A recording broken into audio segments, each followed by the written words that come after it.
Utopians. Now that the dust has settled a little bit post Trey Lance trade, I want to put something in perspective about why San Fran is considered a diamond standard franchise and the Shanahan family is operating under a diamond standard under their own. When they drafted Trey Lance, it was under the spirit of everyone's trying to find the next Pat Mahomes. And so here's this guy, wire cannon for an arm, fairly agile, even though now they're discovering that he might not be as mobile as they were under the impression. And San Francisco said, look, Trey Lance, and the difference between Trey Lance and Sam Darnold is this. Sam Darnold is the guy who was a bachelor. He got his player days out of him and is ready to settle down. Trey Lance is still the guy who's out here playing the field. What do I mean by that? Trey Lance is a guy who's in a position in his career. He's still trying to prove he's dynamic. Sam Darnold understands, especially where he's landed, even though he's had a rocky career so far. And I want to say Carolina is a very underrated team. They're a very underrated franchise, I'm trying to say. This is a franchise that has put together some amazing years, have contributed to some of the most glorious years the NFL has ever seen, dating back to the Jake Delhomme, Stephen Davis days, the Steve Smith era. They've had their moments in the sun in this league. They've earned their right in this league to be considered a respectable franchise. They're by no stretch of the means considered a poverty franchise, but Sam Darnold kind of had a Geno Smith situation where he was drafted into a defensive environment as a quarterback, and though they have done the best they can to equip him with some very interesting prospects, didn't quite never seem like they pieced it all together. But Sam Darnold's in a place in his career where he wants to just win games, okay? And he's going to be nice and quiet. And Trey Lance, I will give him this. He's been extremely professional, and I wouldn't be surprised if this is the last that we've seen of him. It's just taking a little bit longer to get off the runway. But San Francisco is a legitimate title contender. And the last thing you need is confusion at the top of who's your team leader. There's a 53-man roster. Ironically, we're on the eve of some massive cuts. There's 90 players right now on every team, and I think teams have to get down to 53. And so that's about, 37 players that are going to be getting slotted off the NFL rosters coming up. But with that being said, it's very crazy, this narrative about, oh, San Francisco had to admit they blew it or they screwed up. No, they made one of the probably the biggest draft blunders ever. Okay, with all that they gave up, it was a king's ransom.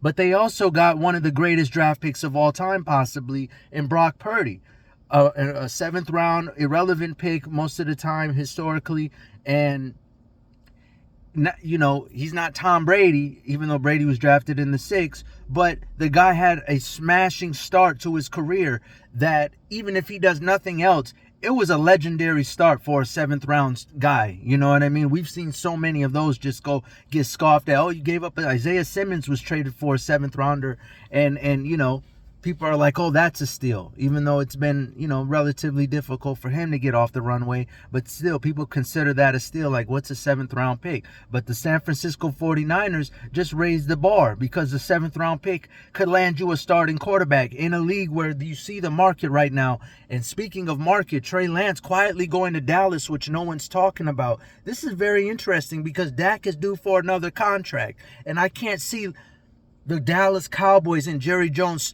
screwing this up for a third time, because I never thought this was a good idea to pay him this kind of money.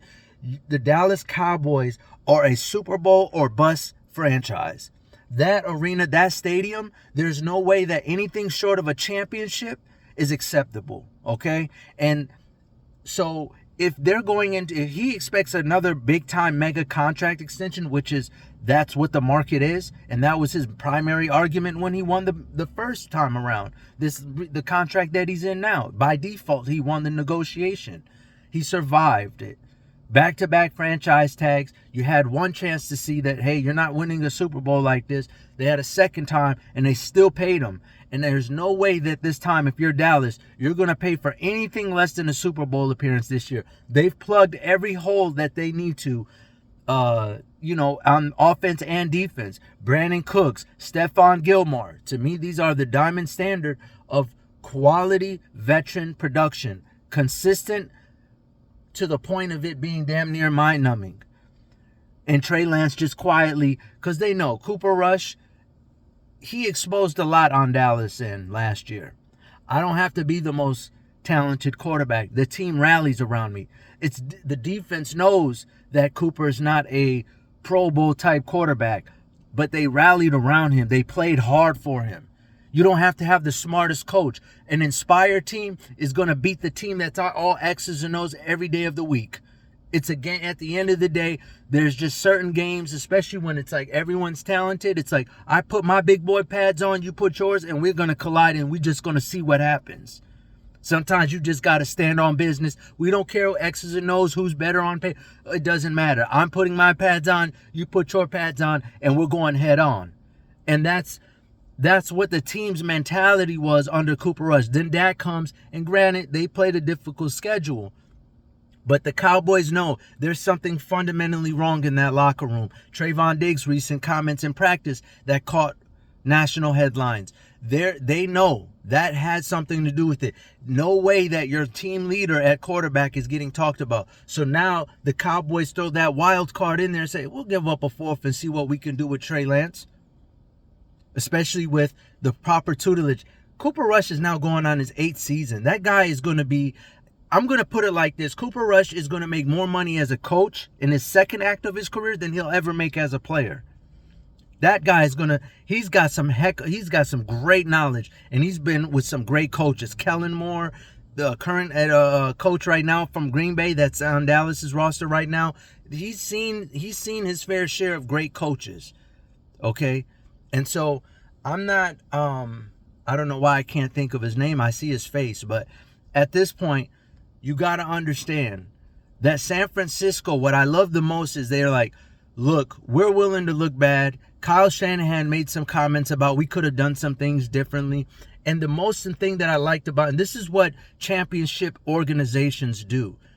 They're like, look, we know you got greater aspirations than being a backup. And there's still some meat on the bone. It's just not here. We got to stop playing the volleyball game on who's going to be our lead guy. And so they said, we're going to stand on it, Brock Purdy. And if any team had an incentive to say, hey, you know what?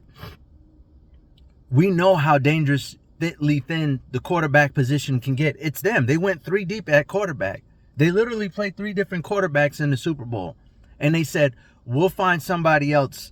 We're not going to make you suffer anymore because we know the humiliation that comes with this. We know where we drafted you. We know the expectations. And for one reason or another, and he's done a great job of keeping his mouth quiet. And I keep meaning to make this I'm working on this quarterback, life as a quarterback in the NFL and career management, because Geno Smith put on a master class on how to conduct yourself. And there's a couple quarterbacks in the league who could really use the blueprint that Geno Smith did. And I think Trey Lance can be a similar kind of story.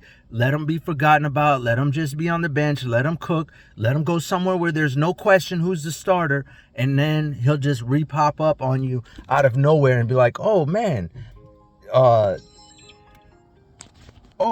Trey Lance was I remember him type situation. But you got to give a lot of credit to the San Francisco 49ers for saying, hey, we're not going to let you suffer here anymore. We'll send you off even if people are going to look at us funny, even if people are going to say something. We got Brock Purdy. We're willing to ride out. Nobody can honestly critique the San Francisco 49ers if this thing bombs and everyone starts having film on Purdy. Remember, they drafted Steve Young in the late rounds. They got Kaepernick in on this second round, I believe it was. They do this. San Francisco does this. They find quarterbacks. They gave you Montana. They gave you Young. Cap had a historic run for a minute. Alex Smith was amazing when he finally found himself. So Jeff Garcia, there's always been a great quarterback in San Fran, and they're never going to be short. This is what they do as a franchise. And they've got some of the greatest history of all time. They produced as Bill Walsh. They're the originators of the West Coast offense. So to me, it's like when you're looking at what's going on, or one of the originators, one of the people who really cemented the West Coast offense for quite some time.